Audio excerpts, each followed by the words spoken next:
Bienvenidos, bienvenidas a Praxis TV, programa de la Escuela de Filosofía de la Universidad Nacional de Costa Rica.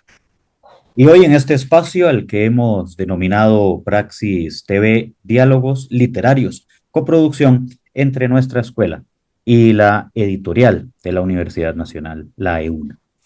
El día de hoy vamos a conversar sobre este libro que tengo por acá, una lectura radical de la teoría del valor de Adam Smith. Para ello nos acompaña el día de hoy Jonathan Pimentel, coordinador del doctorado de estudios latinoamericanos de nuestra escuela y académico de la Escuela Ecuménica de Ciencias de la Religión. ¿Cómo va, Jonathan? Muy bien, Esteban, muchas gracias. Profesor Rodríguez Herrera, muchas gracias por acompañarnos y muy contento de la presentación de una lectura radical de la teoría del valor de Adam Smith, un autor del que en Costa Rica no se habla eh, comúnmente, pero que informa mucho del pensamiento económico costarricense, sobre todo después de la década de los 80, me parece a mí. Uh-huh. Muchísimas Y gracias más bien a ustedes por la invitación a la Escuela de Filosofía y a Jonathan por haber aceptado la invitación de Esteban de participar en el comentario del libro. Y siempre volver a la UNA y a Heredia es reconfortante y alegre. Así que muchísimas gracias por la invitación. muchas gracias, Jonathan, muchas gracias, Adolfo. Y bien, como veía, nos acompaña Adolfo Rodríguez Herrera, el autor, el autor de esta obra, eh, relevante en términos, como bien mencionaba Jonathan, ¿verdad? Y bien hacer un acercamiento a este autor, que también es curioso, y Adolfo, por aquí vamos a ir empezando detrás de las motivaciones que hay de este libro, ¿verdad? Interesante encontrarse este texto, ¿verdad? Y verlo también cuando uno trata de hacer seguimiento y buscar el trabajo que has realizado por muchos años como académico de la UCR también, eh, en tanto el trabajo pues sobre la idea del trabajo, sobre Marx, ¿verdad? Y otros temas, ¿verdad? Muy vinculado en este tema que, como ahora mencionabas fuera de cámaras, siendo la investigación de tu vida, básicamente. Entonces, Adolfo, quisiera empezar por ahí, ¿verdad? ¿Qué motivaciones hay, ¿verdad? Y dentro de ese mismo proceso de trabajo de tantos años, ¿verdad? Desembocar en un libro como este. Ahora que hablábamos, me acordé que les decía que yo había comenzado mi bachillerato de economía en la UCR, pero lo terminé en la Universidad Nacional, porque yo estaba haciendo mi bachillerato en la UCR y se abrió la Escuela de Economía de la Universidad Nacional un año, ese año. Y yo me pasé porque había una promesa en la Escuela de Economía en aquel entonces de leer a los clásicos. Yo quería leer a los autores ellos mismos. Y efectivamente, conseguimos hacerlo, ¿verdad? Por lo menos en aquellas primeras generaciones se dedicó mucho tiempo a la lectura de Marx y de otros autores de la economía política y de los autores de la economía política clásica. Y ahí yo tuve el primer contacto con Adam Smith. Em, Adam Smith se considera el padre fundador de la teoría económica. Por lo menos así lo consideran los economistas y es muy posible, los historiadores del pensamiento económico. Y las distintas escuelas de pensamiento tratan todas de afiliarse a él. Es decir, de mostrarse como herederas y continuadoras del pensamiento de Adam Smith, a pesar de que hay diferencias enormes entre ellas. Y entonces hay una gran cantidad de interpretaciones sobre Smith, muchas veces antagónicas. Y eso siempre me había llamado la atención, pero todos, a pesar de que consideran que es un pensador genial, coinciden, y en eso hay coincidencia entre todas, que es un pensador confuso y lleno de contradicciones. Hay muchos textos en que se subraya la genialidad de Smith, pero al mismo tiempo la oscuridad de distintos pasajes de la obra, particularmente su teoría del valor. Por otra parte, siempre me había llamado la atención que Smith fuera un filósofo moral y al mismo tiempo el padre de la teoría económica. Después comprendí con los años que la teoría económica sigue siendo en el fondo una rama de la filosofía moral. Su concepción del individuo y del funcionamiento de la sociedad, así como de lo que es bueno y malo, está totalmente determinada por la idea de justicia y por la moral propias de esta sociedad, llamada sociedad comercial por Smith, economía de mercado por la economía contemporánea y capitalista por Marx.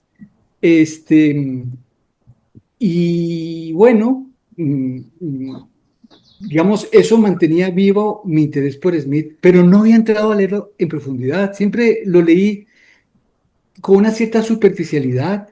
Me parecía confuso, pero como todo el mundo decía que era confuso, pues yo lo asumía de manera un poquito acrítica. Hasta que me topé por casualidad con unos pasajes de la teoría de los sentimientos morales, el primer libro de Smith, escrito 17 años antes que la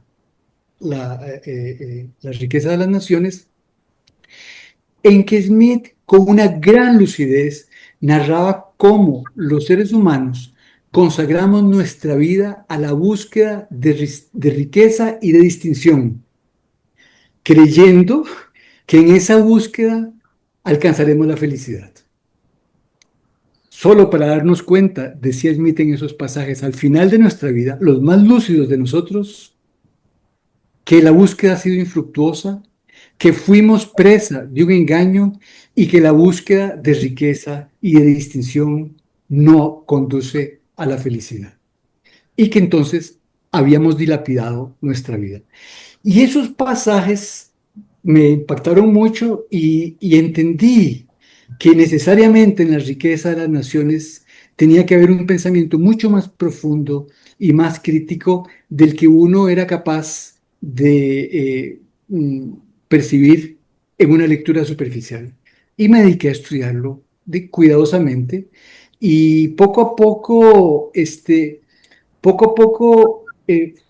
fue saliendo un hilo conductor, se fue armando un hilo conductor de argumentación de Smith, primero en mi cabeza, después en la pantalla de mi ordenador, en que la teoría del valor de Smith parecía muchísimo más coherente, mucho más profunda y más crítica de lo que la mayor parte de los autores habían interpretado. Y bueno, y eso es un poco la historia de este libro, digamos, que escribí en el marco de mis investigaciones en la Escuela de Economía de la Universidad de Costa Rica, pero con el ánimo de saldar cuentas con un pensador que fue realmente fundamental en la formación de, de muchos y que sigue teniendo una enorme vigencia para comprender las sociedades contemporáneas y las disyuntivas e encrucijadas a las que nos enfrentamos los seres humanos en la actualidad.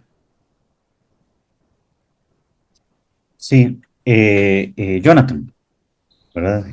Bueno, También, bueno, reitero el agradecimiento al profesor Rodríguez Herrera por el libro, a la EUNA por haberlo publicado. Yo leyendo el libro, tengo la sensación en efecto que respecto de la obra de Smith, aunque el libro se concentra más en la riqueza de las naciones, pues sí, es evidente que hay un trasunto de la teoría de los sentimientos morales, y ese trasunto es inevitable, no necesariamente por aquello que luego en la lectura canónica se ha denominado el problema de Adam Smith, que fue en alemán, el problema Adam Smith era precisamente el vínculo tenso y que en algunas lecturas irresoluble entre su teoría de los sentimientos morales y su teoría económica, ¿verdad? Habría un problema irresoluble entre lo que Smith entiende por justicia, por ejemplo, y la sociedad comercial. Y ese trasunto está en el libro, una lectura radical de la teoría del valor de Adam Smith, y aparece en repetidas ocasiones. Esta es una idea muy británica, digamos. Smith considera, como consideraron antes que él otros autores, no con respecto a los trabajadores, pero con respecto al ser humano en general. Lo que pasa es que en Smith es con respecto a los trabajadores. Hay un criterio, yo no diría ni siquiera que es moral, es un criterio político que utiliza Smith como fundamento para leer cualesquiera sean los arreglos que una sociedad, en el caso de él, la sociedad comercial, hace para funcionar.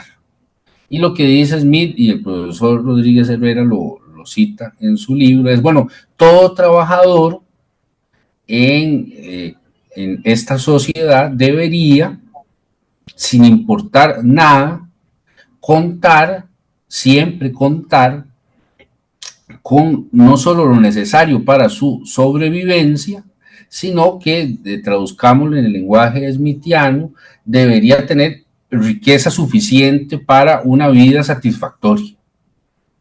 O debería contar con aquello que haga posible que su vida sea satisfactoria.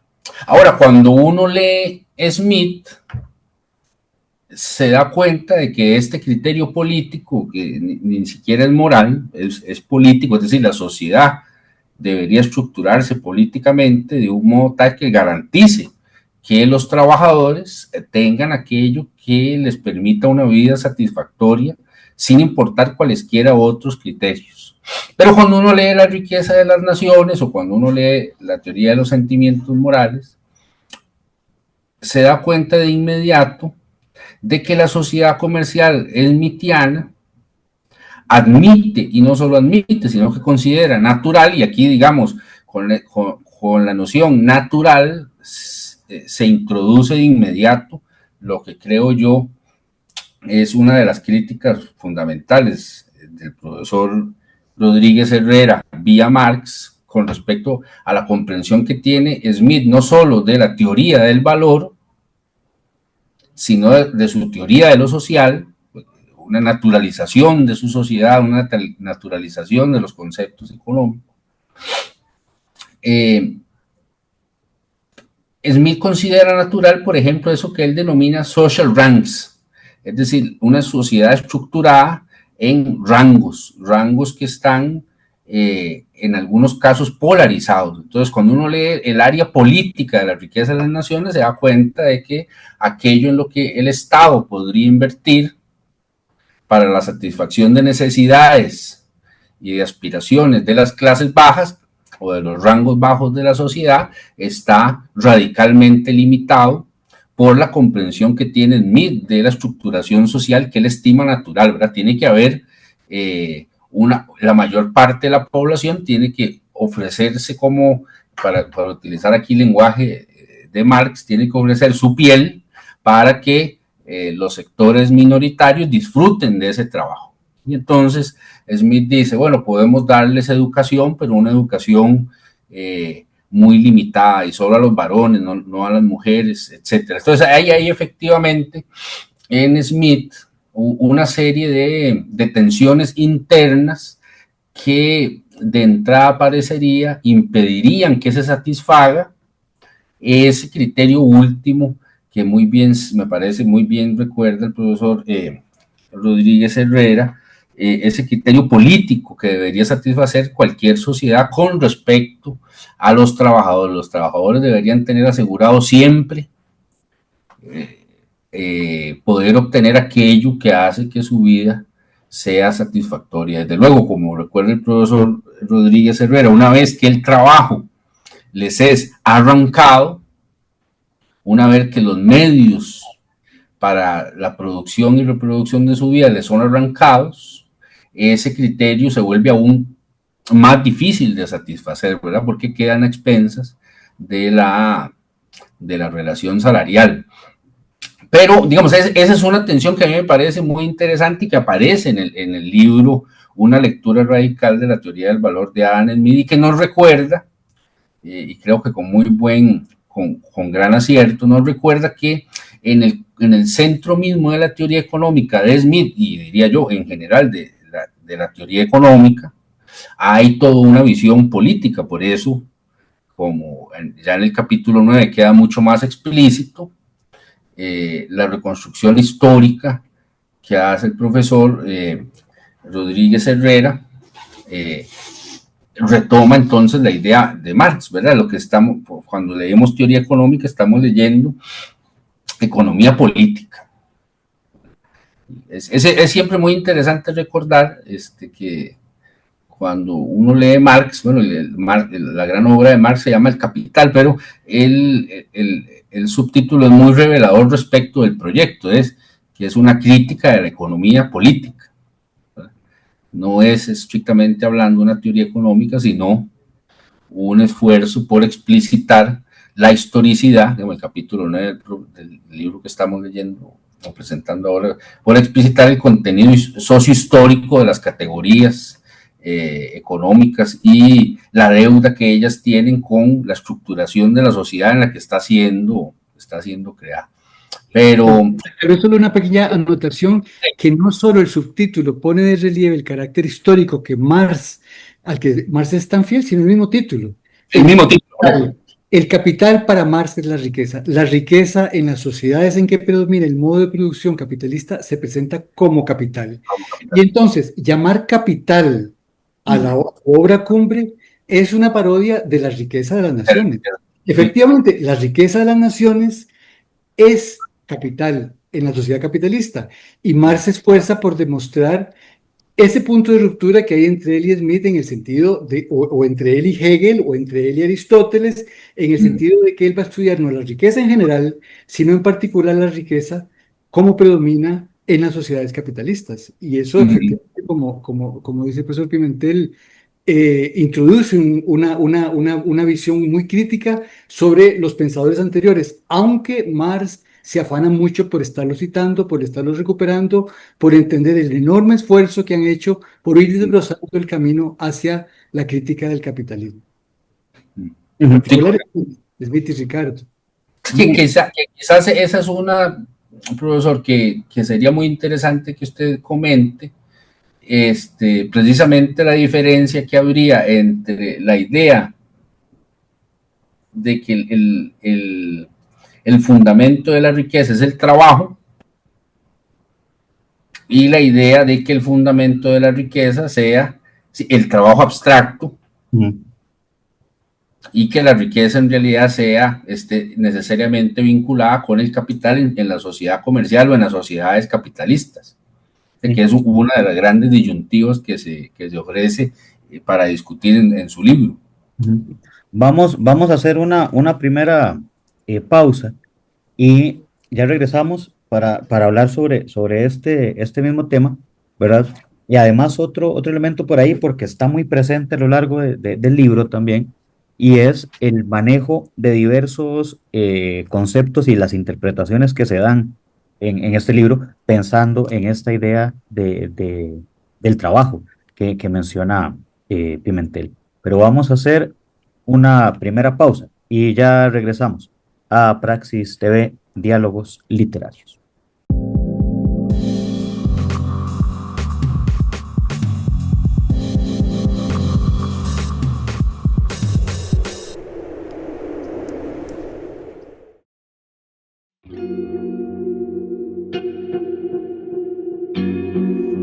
¿Te has preguntado alguna vez qué es la filosofía? Bueno, la filosofía es la búsqueda del conocimiento de todas las cosas, del mundo, de la naturaleza, del ser humano. Es ir en búsqueda de la verdad. La filosofía se compone de distintas áreas que de manera crítica intentan analizar las relaciones entre los seres humanos, las relaciones con otras criaturas, la forma como conocemos y cómo razonamos sobre el mundo. La filosofía política reflexiona sobre diversos temas fundamentales para la convivencia humana: la libertad, la justicia, el gobierno, la igualdad, la democracia, los derechos. Se cuestiona cuándo un gobierno es legítimo y cuáles son sus obligaciones ante la ciudadanía y cuáles son nuestras obligaciones ante el gobierno y ante los demás.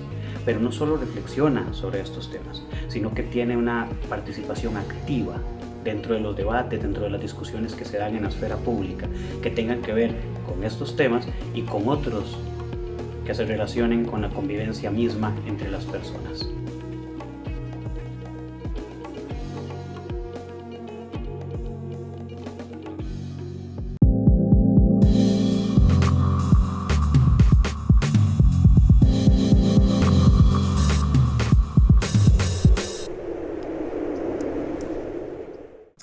Bienvenidas, bienvenidos de nuevo a Praxis TV, Diálogos Literarios, coproducción entre la Escuela de Filosofía y la editorial de la Universidad Nacional de Costa Rica. Continuamos conversando sobre este libro que tenemos por acá, una lectura radical de la teoría del valor de Adam Smith, y continuamos en compañía de su autor, Adolfo Rodríguez Herrera, y de Jonathan Pimentel Chacón, en la co-conducción y en los comentarios sobre este libro. Profesor, Jonathan planteaba una pregunta bastante interesante al cierre del bloque anterior, y pensábamos que podríamos iniciar este segundo bloque explicando un poco, de manera somera, dado el tiempo, la teoría del valor de Adam Smith y algunos de esos conceptos fundamentales, ¿verdad?, que podrían ayudarnos a responder precisamente esta pregunta, ¿verdad?, que hacía el profesor Pimentel. Entonces, Sí, es muy oportuna la pregunta del profesor Pimentel sobre esa crítica que hace Marx a la economía política, a todos los economistas de su época. Él llamaba, agrupaba en dos grandes grupos, ¿verdad? La economía política y la economía vulgar. Y la economía vulgar es la que finalmente es predominante hoy. Son los herederos de la economía vulgar los que constituyeron la revolución marginalista, la revolución neoclásica, finales del siglo antepasado y principios del siglo pasado, y que constituyen la teoría económica predominante, en distintas corrientes, ¿verdad? Y con distintas versiones.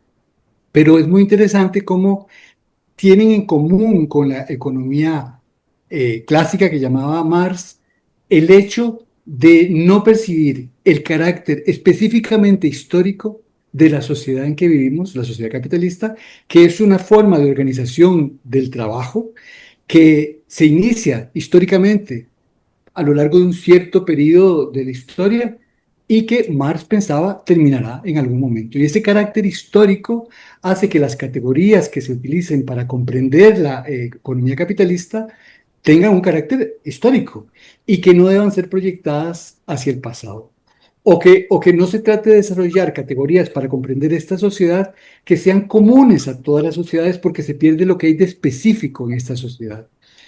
Esa es la principal crítica que Marx hace posiblemente a Smith y a Ricardo, y que se aplica igualmente a la economía neoclásica. El esfuerzo que hacen los economistas, los teóricos de la economía, es tratar de encontrar categorías comunes al hombre de las cavernas prehistórico y el ciudadano londinense contemporáneo.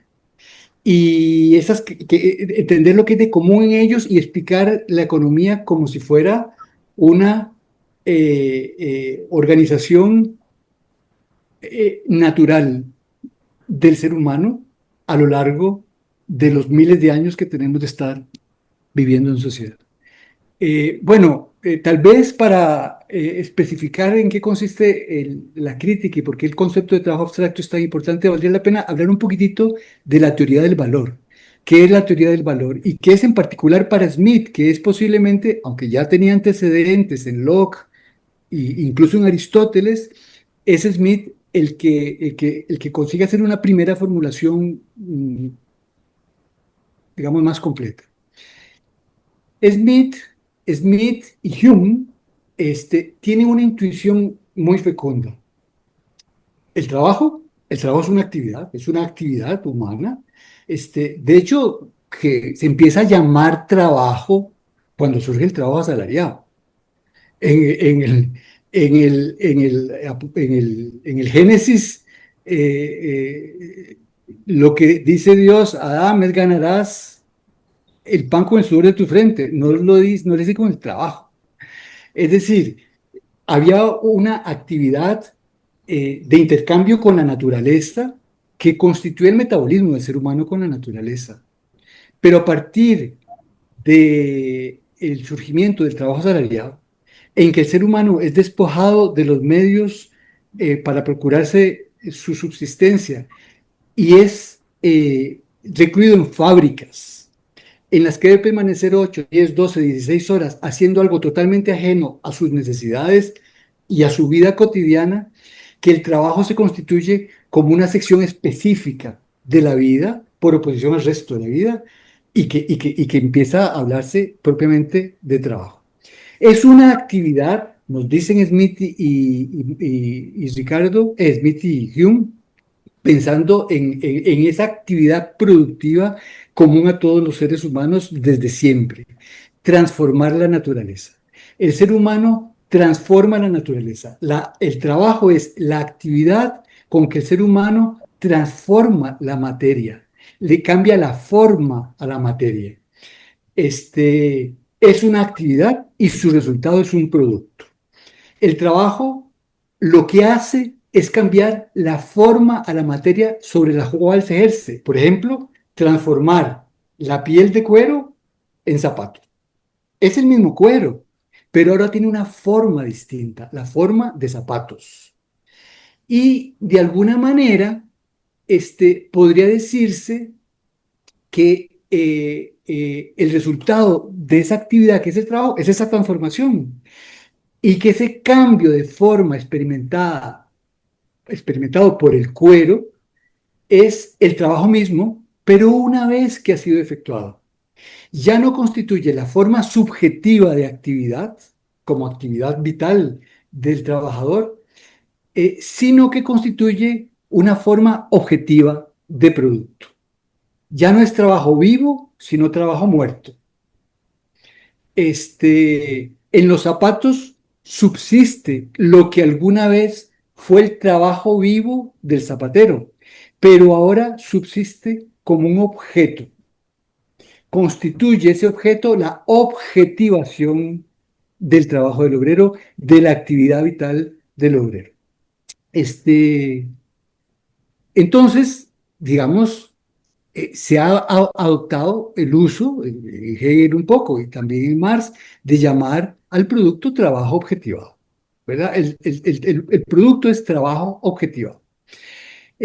Pero ya en Smith y en Hume existe la idea de que el producto es una especie de almacén de trabajo, que en el producto se almacena el trabajo. Es una metáfora de Hume. Él habla de un almacén de trabajo. Y entonces, si yo tengo un objeto que he producido, al producir ese objeto lo que he hecho es almacenar en él mi trabajo, mi actividad vital. La almacené bajo la forma de zapatos. Pero si lo que yo quiero consumir no son los zapatos, sino que quisiera consumir un objeto distante, intercambio mis zapatos por ese objeto. Por ejemplo, pan. Al intercambiar los zapatos por pan, es como si yo pusiera, gracias a mis zapatos, en movimiento un nuevo trabajo, el trabajo del panadero. El panadero va a producir pan para mí. Yo pongo a mi servicio el trabajo del panadero cuando yo compro el pan con mis zapatos. Al intercambiar zapatos por pan, yo me apropio del trabajo efectuado por el panadero al producir el pan. De tal manera que cuando yo adquiero pan, puedo decir, y así lo dicen ellos, estoy adquiriendo trabajo ajeno. Estoy apropiándome de trabajo ajeno, del trabajo ajeno, el realizado por el panadero. En una sociedad como la que sobre la que Smith escribe, que es una sociedad capitalista, Smith escribe en medio de la Revolución Industrial. Cuando él publica su primer libro, La teoría de los sentimientos morales, en 1759, entre ese momento y el momento en que publica La riqueza de las naciones, en 1776, en esos 17 años se inventa la máquina de vapor y se inventa Jenny, la máquina tejedora, que van a revolucionar, que van a constituir los dos inventos que van a constituir el corazón de la revolución industrial. Es decir, Smith está metido en mera revolución industrial. Y bueno, en una sociedad como la suya, en que existe la división del trabajo, prácticamente toda nuestra riqueza es el resultado del trabajo ajeno. Los seres contemporáneos de Smith no producen lo que consumen, La mayor parte de las cosas que consumen son producidas por otros, por trabajo ajeno, incluso por otras naciones cuando se trata de productos importados. Y por eso Smith nos dice que nos desarrolla dos conceptos. El concepto que llama precio real. Precio real. El precio real es el trabajo necesario para producir un producto, para producir los zapatos, por ejemplo, y nos habla del valor de cambio de ese producto, de los zapatos. El valor de cambio de los zapatos no es el trabajo necesario para producir los zapatos, es el trabajo necesario para producir los bienes que yo puedo adquirir a cambio de mis zapatos, de mis productos. Entonces los zapatos tienen valor de cambio y precio real. Esa idea de precio real es un antecedente de lo que para Marx va a ser el valor. Para Marx la mercancía tiene un valor que está determinada por el tiempo de trabajo que se requiere en promedio para producirla y un valor de cambio que es el dinero que se obtiene de su venta. En el MIT los dos conceptos existen, pero con la particularidad de que Smith nos está hablando de fenómenos propios de la sociedad capitalista que él proyecta a una sociedad antigua de productores independientes que nunca existió, ¿verdad? Una sociedad que nunca existió, en que estamos hablando de bárbaros semidesnudos que están altamente especializados. Unos producen canoas, otros producen arcos y flechas y los intercambian. Y él trata de aplicar a esos actos de intercambio imaginarios, de esa sociedad imaginaria, las categorías que él está tratando de desarrollar para la sociedad capitalista.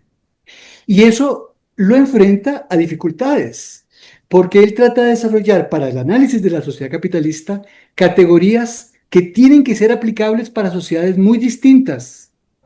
Y entonces sus categorías no consiguen aprender el carácter específicamente histórico que se requiere para comprender bien la sociedad capitalista. Y esa es posiblemente la principal crítica que le hace Marx a Smith.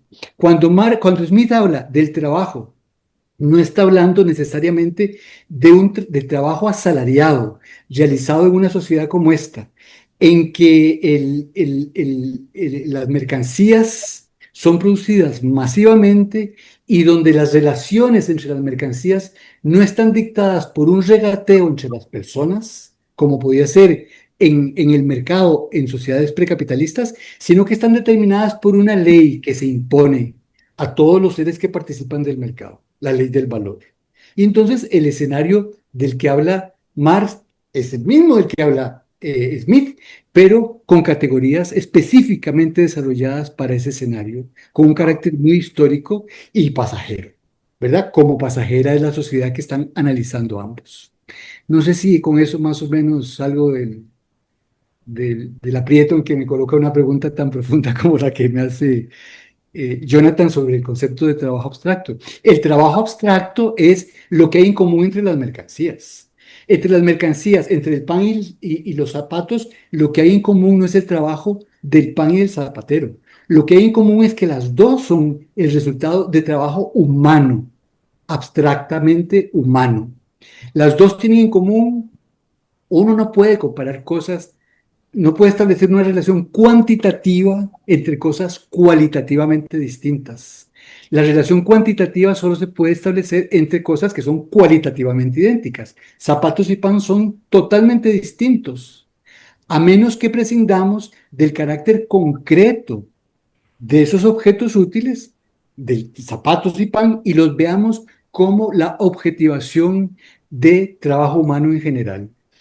El hecho de que el trabajo concreto se convierta en trabajo humano en general, puede existir como trabajo humano en general, es algo específico de la sociedad capitalista, en que todo el trabajo es producido, es efectuado, es consumido, es realizado, no para producir valores de uso, objetos útiles, sino para producir ganancia. El trabajo asalariado no es para producir objetos útiles, tiene que producir objetos útiles, porque si son inútiles no se venden, pero la razón por la cual el trabajo asalariado es contratado por el capital es para producir valor, para producir ganancia. Y eso hace que cambie significativamente el carácter del trabajo. Y eso es lo que trata Marx de poner de relieve en su crítica a Smith, aunque reconoce que Smith avanzó enormemente en la dirección de comprender la sociedad capitalista, aunque ese carácter ahistórico de sus categorías le imponen límites que Smith no fue capaz de superar porque la economía capitalista estaba apenas en ciernes, no se había generalizado. Y Smith lo que ve de la economía capitalista son las grandes ventajas que tiene frente al antiguo régimen. Muy bien. Jonathan, no sé si quieres, podemos dar un par de minutos si quieres referirte a algo, ¿verdad? También para hacer el cierre de este segundo bloque. Además de lo que muy bien dice el profesor Rodríguez Herrera, hay en Smith, en la misma riqueza de las naciones, además de ese saludo relativamente entusiasta con respecto a la nueva sociedad comercial, hay, y por eso he utilizado la palabra relativamente o la calificación relativamente, porque hay también en Smith, como pensador de un tiempo nuevo, una cierta nostalgia con respecto a lo que implica el nuevo mundo que está adviniendo, y eso debe llamar mucho la atención, y debe llamar mucho la atención con respecto a un solo asunto que voy a mencionar de manera muy, muy rápida. En juego están para Smith la erosión de las identidades, y en particular está en juego la erosión de la identidad masculina. Recuerden, en Smith todavía está esa idea del ecónomo aristotélico, ¿verdad? El que maneja una casa, y no solo la idea del ecónomo, sino una preocupación que me parece a mí sincera en la riqueza de las naciones. Bueno, este mundo está erosionando las identidades, está erosionando lo que ahora se denominaría masculinidad, y está echando por la borda o está obliterando algo que él denomina espíritu marcial, ¿verdad? La sociedad comercial, dice Smith, tiende a ablandar, tiende a suavizar, tiende a lavar aquellas muestras de carácter, de bravura, que han sido fundamentales para la estructuración del mismo mundo en el que él está viviendo. Y por eso en la riqueza de las naciones hay una serie de recomendaciones con respecto a cómo vincular ese añorado y melancólico viejo hombre, que en algún caso nos hace recordar al gran hombre hegeliano, digamos, aunque es Hegel más bien el tributario de Smith en muchos asuntos. Pero Rousseau también. Correcto, sí. Entonces pero está eso ahí, digamos, es una particularidad de Smith que luego las lecturas posteriores van a ignorar. En Smith hay realmente es un pensador en tensión histórica, admite en efecto las ventajas de la sociedad comercial, pero al mismo tiempo admite que esta sociedad comercial tiende a erosionar algunas de las raíces de las cuales ella misma depende. Y una de ellas es precisamente eso que él llama espíritu marcial, que no solo tiene que ver con la disposición para la guerra, sino que tiene que ver con el coraje, con el arrojo, y como dirían, digamos, ahora en la Universidad del siglo XXI, inclusive con la innovación, el emprendedurismo, etcétera. Habla sobre todo hacia las clases altas, ¿verdad? Son las clases altas las que van a sufrir, según Smith, las nuevas generaciones, el detrimento de ese carácter, porque entonces los muchachos comenzarán a viajar y comenzarán a leer. Vean hasta qué punto Smith está alarmado por la sociedad que está viendo, que inclusive recomienda que no se lean muchos libros de aventuras ni de viajes, porque entonces los hombres de su época disvariarán y dejarán de tener los pies firmes en su suelo y comenzarán a soñar con mundos con mundos imaginarios y fantásticos. Lo mismo nos encontramos nosotros, pero en un pequeño pueblo, en Königsberg, con Kant, ¿verdad? Kant también añora y tiene miedo que desaparezca ese cierto gusto por el coraje, por la sangre, que la sociedad comercial parece que tiende a diluir. Digo eso solo para enfatizar lo que decía muy bien el profesor Rodríguez Herrera. Más que un teórico de la economía, aunque desde luego lo es, Smith también es un teórico de su tiempo presente, de su tiempo histórico. Y Al mismo tiempo, digamos, en complemento con lo que está diciendo el profesor Pimentel, esa tensión histórica de Smith no solo tiene que ver con esa cierta añoranza del pasado, sino nos advierte sobre los peligros del futuro. correcto. Y eso no hay que olvidarlo. Smith es muy crítico del capitalismo, a pesar de que sus críticas del capitalismo han pasado muy desapercibidas. Y muchas de sus críticas se han revelado de tendencias efectivas de nuestra vida actual. Y entonces, tal vez vale la pena preguntarnos qué hay en el mensaje de Smith útil para nuestras generaciones. Y entonces tratar de entender esa crítica que hace Smith de nuestra sociedad y, y- y los peligros que él ve en el capitalismo y que son los peligros que subyacen a nuestra vida cotidiana hoy. Entonces, tal vez podemos aprovechar el tercer tiempo de esta entrevista para conversar un poquito sobre ese tema. Precisamente, vamos a hacer una segunda pausa y, y regresamos a un último bloque, precisamente para hablar sobre estos temas que ya nos introduce el profesor Adolfo Rodríguez. Vamos a hacer una breve pausa y ya regresamos a Praxis TV, Diálogos Literarios.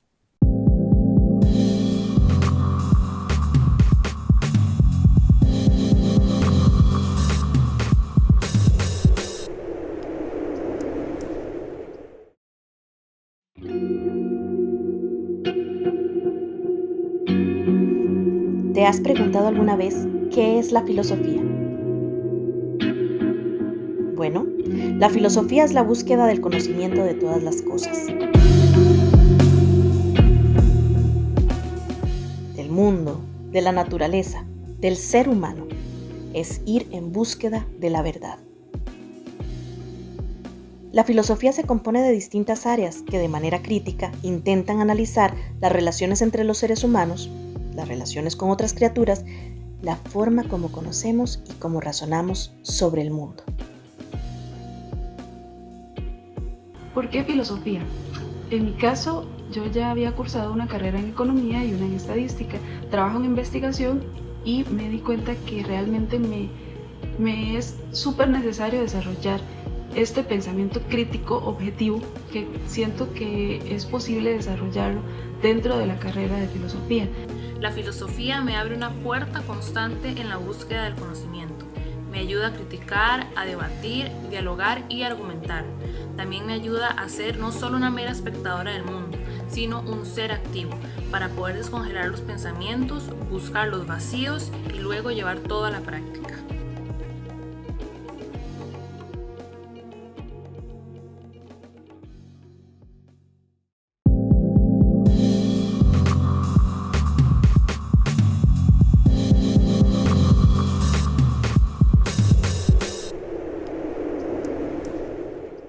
Bienvenidos, bienvenidas de nuevo a Praxis TV, Diálogos Literarios. Y continuamos acá ya en el último bloque de este programa, conversando sobre el libro del profesor Adolfo Rodríguez Herrera, Una lectura radical de la teoría del valor de Adam Smith. Eh, Profesor, mencionábamos en el corte que un elemento importante a recalcar, ¿verdad? Es referirse un poco también a cómo acercarse o a acercarse a la lectura de Adam Smith fuera de ese prejuicio en el que principalmente se enfoca, ¿verdad? Sobre un autor defensor del capitalismo. Entonces, quizás si empezamos por ahí, ¿verdad? y ampliamos un poquito la conversación también con algunos datos que señalaba también el profesor Pimentel en el corte. Sí, muy bien, me parece muy oportuno porque Smith yo creo que es un autor que tiene muchas enseñanzas que dejarnos a los seres humanos contemporáneos, a los que vivimos en esta encrucijada en que estamos ahorita. Tal vez, tal vez valga la pena comenzar por esa idea que a mí me impactó tanto cuando era un muchacho de 18, 20 años. eh, no, fue mucho después en realidad. Esa idea que les decía de la teoría de los sentimientos morales. ¿Cuál es la motivación que hace que nos levantemos todas las mañanas y que vayamos a trabajar, cuando el trabajo son penas y fatigas, ¿verdad? ¿Por qué trabajamos? Y Smith nos dice, porque los seres humanos tenemos una necesidad profunda y esencial de amar y de ser amados, al punto que amar y ser amados es una condición indispensable para nuestra felicidad. Ahora, en las sociedades comerciales, sin embargo, los seres humanos creemos equivocadamente que la forma de lograrlo, de lograr amar y ser amados, es mediante la acumulación de riquezas materiales y de distinción, de prestigio. Pero se trata de un engaño, nos dice Smith. Ese es un engaño. Es un engaño porque en realidad no es a través de la riqueza y del prestigio que nos procuramos el amor de los demás, y mucho menos que somos capaces de amarlos. Y en ese afán de acumular riquezas y prestigio, terminamos dilapidando nuestra vida. Y los más lúcidos de nosotros nos damos cuenta al final o se dan cuenta al final de su vida que la han dilapidado, nuestra amada vida. El motor de la sociedad comercial es ese engaño, porque es la búsqueda de riquezas y de prestigio lo que da lugar a la división del trabajo, al aumento en la productividad, al cambio tecnológico, a la competencia. Es el motor del capitalismo, esa búsqueda de riquezas y de prestigio. Pero ¿por qué Smith defendería un tipo de sociedad, la sociedad capitalista, que se funda en un engaño? Ni más ni menos que el engaño de buscar nuestra felicidad donde jamás podremos encontrarla. Esa es una pregunta interesante. Eh, creo que Smith, que ha visto la sociedad anterior al capitalismo, a la sociedad de mercado, es consciente de que las grandes mayorías en Europa estaban sumidas en una gran explotación, en el oprobio, que carecían de libertad. Antes de la Revolución Industrial, efectivamente, Europa estaba en guerra todo el tiempo. Los momentos de paz fueron muy breves en la historia europea. Y la guerra era guerra entre señores, pero los cuerpos, quien prestaba los cuerpos que iban a sufrir la guerra eran los campesinos, ¿verdad? Eran las grandes mayorías europeas, que además estaban sometidas a las arbitrariedades, a las injusticias y al oprobio de unos pocos señores. Entonces, la economía de mercado abre una promesa que Smith percibe, la promesa de la paz, de la paz y de la justicia y de la seguridad. Es decir, la manera de procurarse la riqueza ajena, de procurarse el trabajo ajeno, le parece a Smith, va a ser el intercambio. Si me das lo que deseo, te voy a dar lo que deseas. Y el reconocimiento entonces del interés de todos. Y ya las naciones van a verse entre ellas no como enemigos dispuestas a ir a la guerra, sino como socios que intercambian, ¿verdad? Y entonces para Smith el capitalismo es la promesa sobre todo de dos cosas, de la libertad y de la seguridad. Y bueno, y eso es una cosa que hay que entender. Sin embargo, Smith es muy crítico igualmente sobre el capitalismo.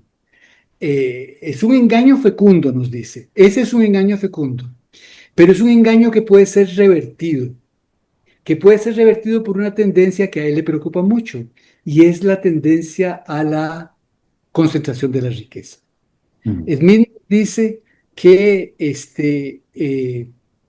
la desigualdad, es como lo llamaba Smith, que la desigualdad en las sociedades comerciales es creciente y eso entraña un serio peligro para que se logren los grandes objetivos de libertad y seguridad que él veía vinculados a ella.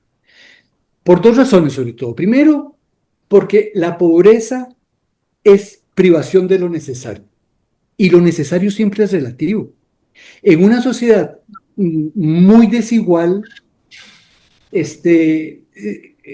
hay privación, porque yo estoy privado de tener lo que tienen otros, y eso es pobreza. Por más que el más pobre sea mucho más rico de lo que había sido 2 o 3 siglos antes, o de lo que es en una sociedad mucho más pobre. La desigualdad implica privación, y la privación es pobreza. Y Smith pone un ejemplo muy bonito de la vergüenza que siente un obrero que no tiene una camisa de lino. Un obrero sin camisa de lino no puede presentarse en sociedad, no puede presentarse, digamos, con dignidad frente a los demás. Y los obreros no tienen camisa de lino. Algo que en otra época no hubiera tenido importancia. Y entonces hay un tema sobre la desigualdad relacionada con la pobreza relativa. Esos que dicen, no importa que la sociedad sea más desigual si hay menos pobreza, eso es falso, porque la pobreza absoluta no existe, ¿verdad? En China hay menos pobreza absoluta, ahora que en tiempos de Mao, pero hay muchísima más desigualdad. Ujú. Y bueno, y la desigualdad la padecen los chinos. No sé si más o menos, porque no me toca a mí decirlo, de lo que padecían la pobreza en una época en que la sociedad era muy igualitaria. Y Costa Rica es una sociedad mucho más rica ahora que hace 40 años, pero mucho más desigual. Y esa desigualdad ha hecho que nos vayamos despeñando por un proceso de endeudamiento de los hogares. Nunca los costarricenses han estado tan endeudados como ahora. Nunca han estado más, digamos, deseosos de lo que no tienen y nunca hemos estado tan carentes. Porque la escasez es una creación precisamente de la multiplicación de necesidades. Y una sociedad como la sociedad comercial multiplica las necesidades y con ello multiplica la carencia. Cuanto más ricos somos, más carentes, de alguna manera, como decía Marx en la Ley General de la Acumulación Capitalista. La otra razón por la cual la desigualdad atenta contra los logros de la sociedad comercial es la indeterminación de lo moral, nos dice Smith. El aumento de la desigualdad hace que los ricos se comporten inmoralmente y que los pobres los admiren. Ujú. Que la persona pobre se sienta avergonzada de su pobreza y la rica, orgullosa de su riqueza, es producto de la desigualdad. Y eso introduce una distorsión en la valoración de las personas que es resultado de la desigualdad y nosotros padecemos eso en nuestra sociedad actual. Esa, digamos, me parece es una cosa interesante de Smith para entender lo que nos pasa, ¿verdad? Nos alerta sobre la desigualdad y nos alerta sobre la creencia. Son dos cosas, digamos, que valdría la pena que yo destacaría. Esa alerta sobre el peligro de la desigualdad y esa alerta sobre el engaño que representa buscar la felicidad en la riqueza material, Ujú. en la que todos estamos unidos, de una u otra manera. Muy bien, profesor. Jonathan, también, ¿verdad? Vos te referías a algunos elementos importantes ahora, ¿verdad? En la pausa. Y tal vez podríamos también retomar eso respecto a los llamados círculos de simpatía que mencionabas ahora, ¿verdad? Y, eh, y estos, y la pérdida de ciertos elementos, ¿verdad? Ante una sociedad como manifiesta Adolfo, ¿verdad? Donde el individualismo prima, ¿verdad? Principalmente. Sí, sí, lo que dice el profesor es correcto. Yo estaría de acuerdo. Y, y todavía más si uno recuerda que la escena original con la que inicia la teoría de los sentimientos morales precisamente hace referencia a una convicción de Smith que suele ser pasada por alto.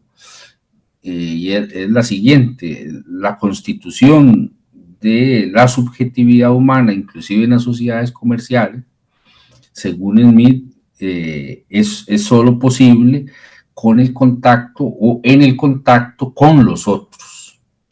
Y entonces Smith dice, el problema es que en el castellano se diría, la persona de fibras sensibles, dice él, cuando está en el ámbito público y se encuentra con un, entre comillas, indigente, no puede más que sentir que la condición de indigencia de esa persona le afecta fundamentalmente, y entonces ella o él no podrían existir en plenitud en virtud de que ese indigente le aparece, y en su aparecer trastoca su identidad y le impide su propia plenitud. Es decir, que viviríamos, según Smith, en unas sociedades en las que la subjetividad es co-constitutiva, y por co-constitutiva, entonces yo no podría ser un individuo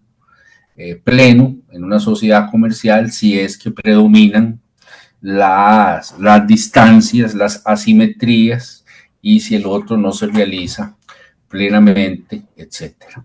Eso desde el punto de vista de lo que podríamos denominar una teoría de la subjetividad, en la teoría de los sentimientos morales. Ahora, cuando uno lee la teoría de los sentimientos morales y la riqueza de las naciones, o las lecciones sobre jurisprudencia de Smith, advierte en efecto esa idea de que la ultimidad de la existencia humana no se completa en la adquisición de objetos, sino en el reconocimiento del otro y de la otra, y que la plenitud estaría más allá de cualesquiera adquisiciones yo pueda tener, fama, pompa, como diría Hobbes en el Leviatán. Y quizá eso tiene, esa idea escocesa llega a su cúspide en aquel artículo de Hume, el amigo de Smith, que ahora mencionó el profesor Rodríguez Herrera, aquel artículo que se llama Sobre el suicidio, ¿verdad? Ese enfermísimo Hume, anciano, con una enfermedad crónica incurable, que finalmente lo lleva a la muerte,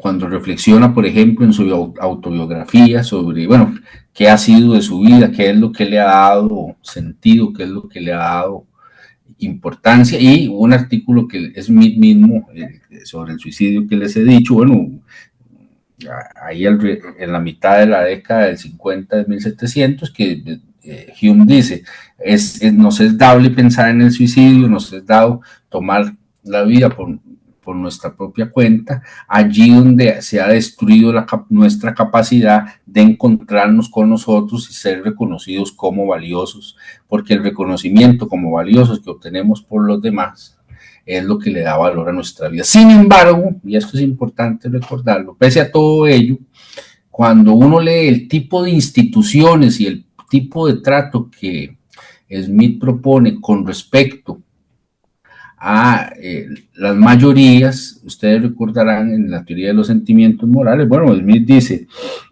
la institución fundamental de la sociedad comercial, y esto lo dice, me parece a mí con sinceridad, son las prisiones. Hay que construir prisiones, la prisión es fundamental, es central en la estructuración de la sociedad comercial. Incluso llega a decir, es más valiosa una prisión que el palacio de un rey. Esto tiene, desde luego, una explicación inmanente, pero no deja de ser un lugar recurrente, ¿verdad? La idea del castigo, de la punición, de cómo regular a las mayorías empobrecidas, eso ya desde Hobbes, Locke, Hume, Smith. Eso es una idea que recorre por lo menos siglo y medio. Pero en efecto hay en Smith un republicanismo, para decirlo de algún modo, un republicanismo que es en su raíz contradictorio con la tendencia acumulativa ad infinitum que él reconoce en cierta tendencia del capitalismo, ¿verdad? Entre capitalismo, o para decirlo de otro modo, entre el republicanismo de Smith y el capitalismo habría una contradicción de raíz. Y Smith tiene más de pensador republicano, si se quiere, que de pensador estrictamente capitalista o un teórico a favor del capitalismo. No está de mal recordar, y esto es central, me parece a mí central para ver, digamos, cómo esta idea republicana recorre el tiempo y el espacio en Europa, que hacia la paz perpetua, lo que propone Kant es lo mismo, ¿verdad? ¿Cómo nosotros solucionamos el problema de la guerra? Bueno, el problema de la guerra se resolverá vía comercial, ¿verdad? Pero al interior de las sociedades comerciales no puede haber radicales asimetrías, porque si no, la guerra intestina se mantendrá, se sostendrá y será imposible entonces el anhelo de la paz. En el fondo, todos estos autores tienen esa idea, ¿verdad? Cómo preservar la paz. Hobbes ya es el primero que dice, bueno, ¿por qué se hace filosofía? Bueno, la filosofía tiene como núcleo evitar la guerra.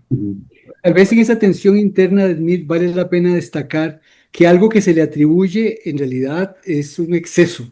Se dice que Smith defiende que seamos seres egoístas. No. Smith en realidad, ¿verdad?, le da una gran importancia a la empatía, ¿verdad? A esa fuerza que nos lleva a ponernos en el lugar de los otros, que nos convierte en los seres morales que somos.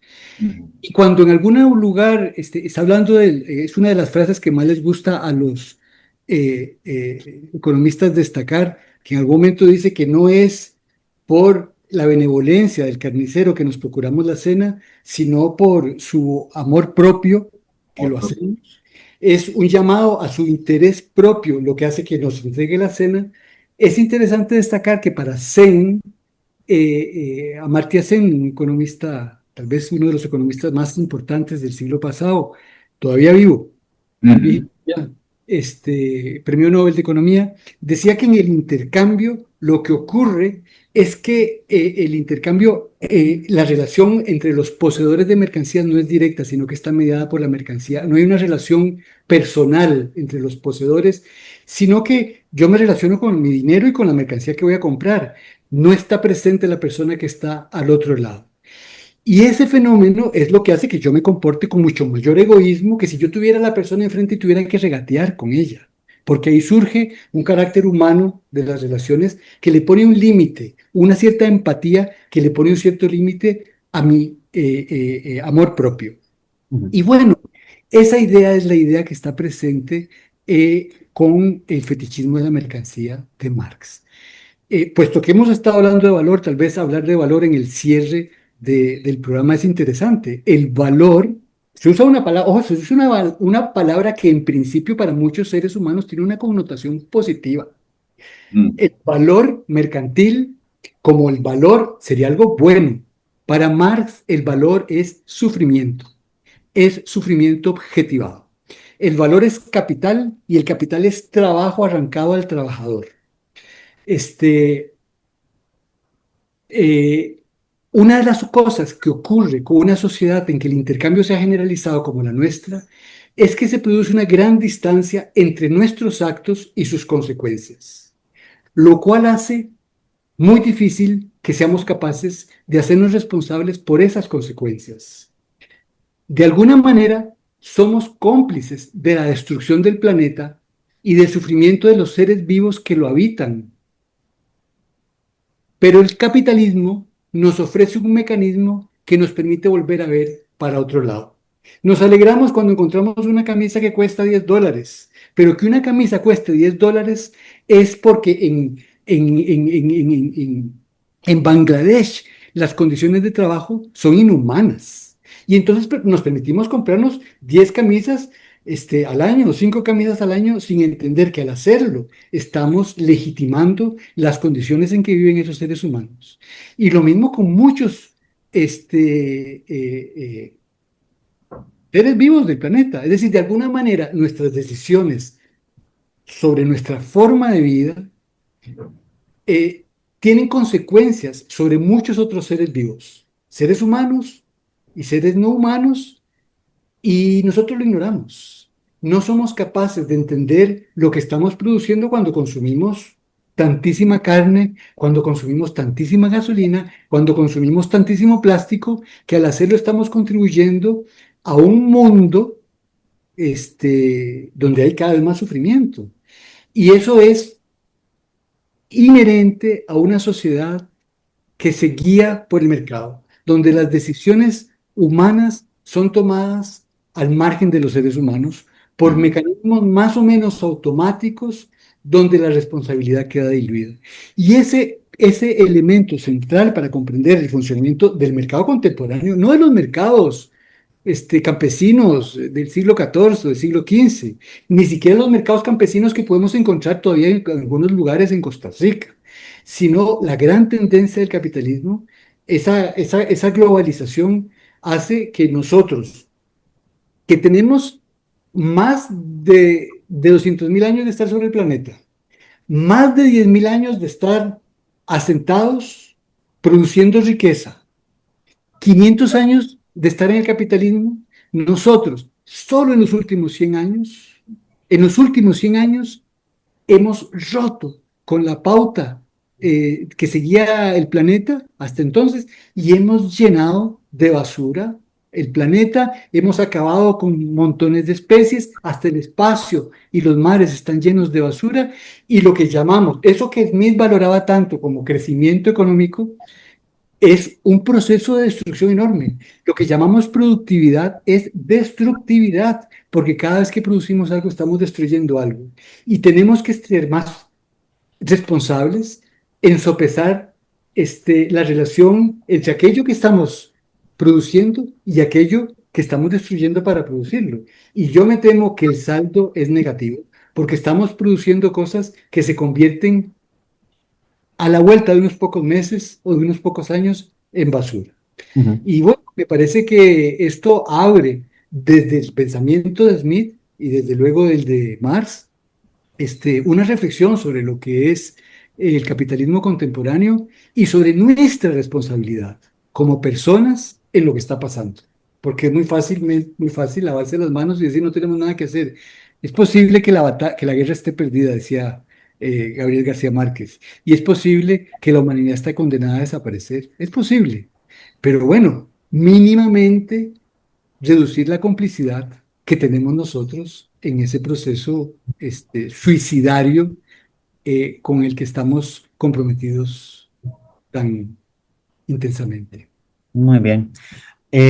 Tenemos que ir cerrando. Muchas gracias, profesor Adolfo Rodríguez Herrera, profesor Jonathan Pimentel, ¿verdad? Muchísimas gracias por participar, ¿verdad? En este espacio, y recordarle a todos y a todas también que pueden adquirir el libro a través de la página web del catálogo de la EUNA, ¿verdad? Presencialmente acá en la librería de la editorial, que prontamente va a estar reabierto. Entonces, muchísimas gracias de nuevo. Y gracias a la EUNA por darme la ocasión de compartir lo que tiene ese libro con el público de la Universidad Nacional y en general el público de este programa, y desde luego al programa por haberme invitado, y a Esteban y a Jonathan por los intercambios tan fecundos. Muchas gracias. Muchísimas gracias, muchas gracias a todos y a todas. Y hoy nos vamos con un cortometraje realizado por el taller literario Daniel Jones a propósito del libro Crack del poeta salvadoreño Josué Andrés Mus. Hasta la próxima. Chao.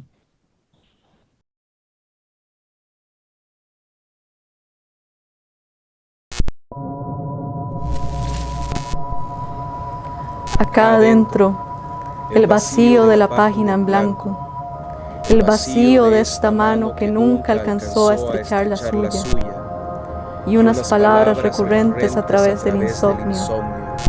Puedes quemar la carne de un hombre, pero no reducir a cenizas toda su palabra.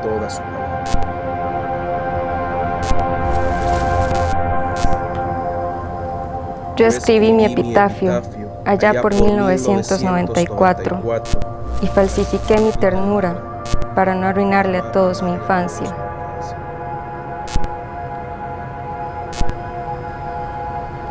Estoy abandonado en una plaza de ejecuciones, abrazado a un perro, junto a dos faros que comienzan a incendiarse y sintiendo sed mientras se dibuja el camino de la muerte. En esta habitación hay un canto siniestro de fármacos y jeringas, un hombre pronunciando el nombre de la tristeza, un hueso deforme que asemeja la dureza del corazón. Llevo una cartografía de tu cuerpo grabada en mis labios, para volver siempre seguro a casa, para que mi hogar no cambie de nombre. Amo tanto a mis hijos que nunca me atrevería a traerlos al mundo. Amo tanto a mis hijos que nunca me atrevería a traerlos al mundo. Amo tanto a mis hijos que nunca me atrevería a traerlos al mundo.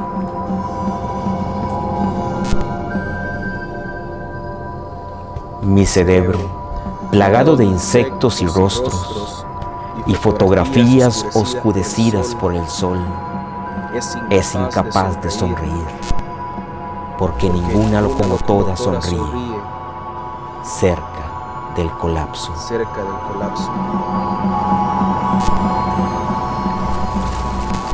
Nosotros, que solo hemos nacido para la muerte, estamos inconformes con tu silencio, con tu mano oculta detrás de los escombros, con la paciencia que guardas ante tus hijos, que solo pueden verte desde el ojo de una bala. Amo la herida consciente y los látigos de la madrugada, las gasolineras abiertas, los golpes de los hombres que nada tienen que perder, las caricias a la orilla de la calle.